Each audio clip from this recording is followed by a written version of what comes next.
Bienvenue sur le MAC de LCE, un MAC tout en images pour découvrir l'association Lourdes Cancer Espérance et l'actualité de Lourdes.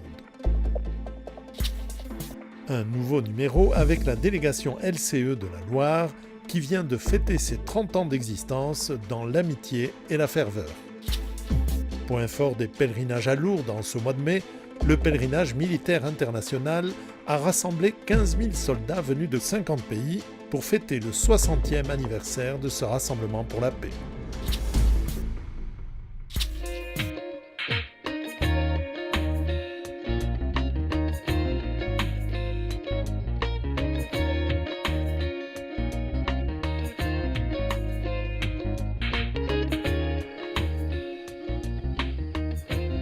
La délégation de la Loire fêtait en ce mois de mai son 30e anniversaire.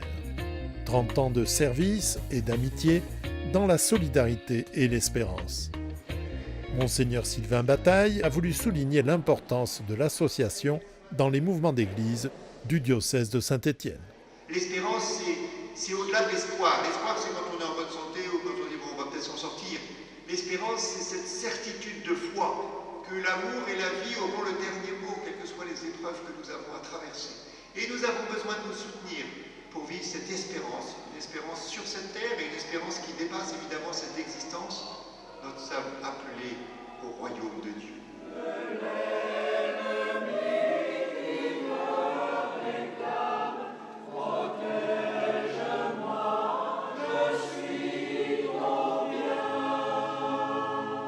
Je pense que Lourdes Cancer Espérance apporte ce double accompagnement, à la fois au plan humain. L'expérience de la maladie, c'est que je ne peux pas m'en sortir tout seul et j'ai besoin de mes frères et sœurs.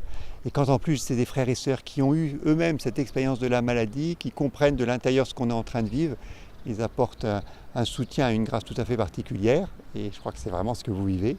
Et puis la deuxième, c'est cette présence de Dieu. Et je pense que là, à Lourdes, la proximité de Marie, Sainte Bernadette toute pauvre, toute simple, voilà, et qui nous conduit à Marie, Marie qui nous conduit à Jésus. Et cette expérience, mais oui, Jésus est là à mes côtés, et la présence maternelle de Marie est certainement extrêmement précieuse. Et donc d'avoir ce mouvement qui accompagne les personnes, et j'en ai rencontré un certain nombre, qui ont fait cette belle expérience, et encore tout à l'heure, nous avons eu le témoignage de la sœur, voilà, affrontée à un cancer qu'elle n'a pas vu venir, évidemment, comme tout le monde, et faisant aussi l'expérience de l'angoisse face à la maladie, face à l'inquiétude sur la mort, sur l'avenir, voilà, et découvrant ses frères et sœurs qui l'ont accompagnée, elles avaient aidé à tout point de vue, matériellement, par l'amitié, par la prière, et ça a une expérience fantastique pour elle, dont elle a témoigné, et il me semble que là on est au cœur de la mission de Lourdes Cancer Espérance.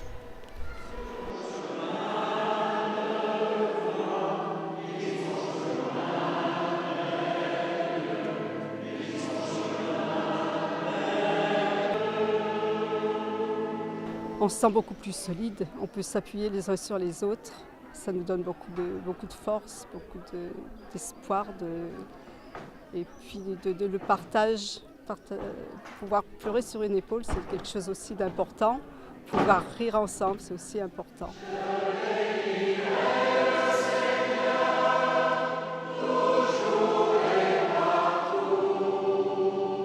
La force de la délégation 42, c'est l'amitié qui existe entre nous. Voilà. On l'a bien vérifié pendant la préparation du 30e anniversaire, puisque des petits groupes se sont mis en place pour tout préparer. Et du coup, la célébration a été belle, parce que certains l'ont préparée, et puis la petite fête était également réussie. Je suis pas sûre, parce que vous êtes nombreux quand même. On se visite beaucoup, on prend beaucoup de nouvelles de ceux qui sont malades. On s'inquiète, voilà, pour chacun. Je pense que c'est quand même l'essentiel de ce que l'on fait en dehors des petits rassemblements. Il y a beaucoup de coups de téléphone qui s'échangent entre tous, mais ça, je pense que c'est pour toutes les délégations la même chose. Voilà. Donc c'est pour nous, c'est ça qui est l'essentiel. Oh oui, on s'entend bien tous, tous. Là, on n'a pas de zizanie entre nous, on n'a pas de choses difficiles. Là, on est vraiment heureux ensemble. Et on est heureux de se retrouver. Ça, je trouve que c'est une grâce aussi. C'est bien la grâce aussi de Lourdes, de LCE, ça. Pour moi, la Vierge Marie est toujours présente auprès de moi, elle me soutient depuis que je suis toute petite. C'est vraiment ma mère. Confiance en elle absolue et totale. Vraiment, je m'appuie beaucoup sur mes petites sœurs comme Sainte Bernadette et Sainte Thérèse de l'Enfant Jésus, qui sont vraiment pour moi des piliers. La confiance, l'abandon, Sainte Thérèse, et puis l'humilité pour Bernadette. Vraiment pour moi quelque chose qui est très, très fort, très puissant et qui m'aide à avancer, à tenir bon dans l'adversité. On parle toujours de famille LCE, c'est vraiment quelque chose que j'ai découvert effectivement, une grande amitié, une solidarité, vraiment de tous les instants et de tous. Des malades et accompagnants et vraiment une famille. Pendant le pèlerinage, on est tous ensemble, on est portés par la grâce du pèlerinage, mais après on revient et il faut que cette grâce du pèlerinage puisse continuer. Donc il faut qu'il y ait ces liens entre nous pour nous aider à continuer la grâce du pèlerinage.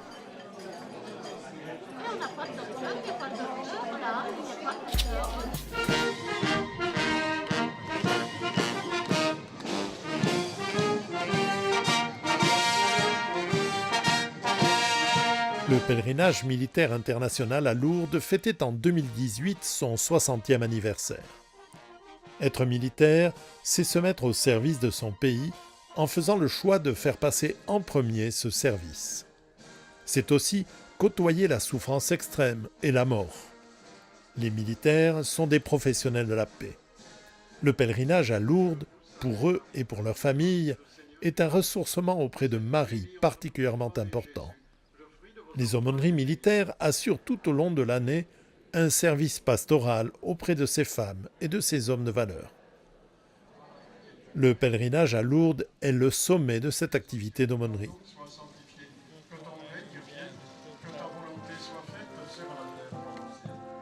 Symbole de ce service de la paix qu'assurent les militaires, un dépôt de rameaux d'olivier pour la paix a été assuré à la grotte par un détachement d'élèves de l'école de gendarmerie.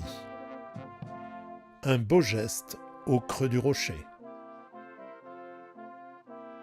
Toutes ces délégations de près de 50 pays, tous ces hommes en uniforme, qui disent, dans la diversité de nos cultures, de nos traditions, de nos pays, de nos origines, le fait que nous sommes tous frères, parce que nous avons le même Père, et que nous portons tous dans le cœur cette soif essentielle de construire la paix, une paix qui est sans cesse à gagner.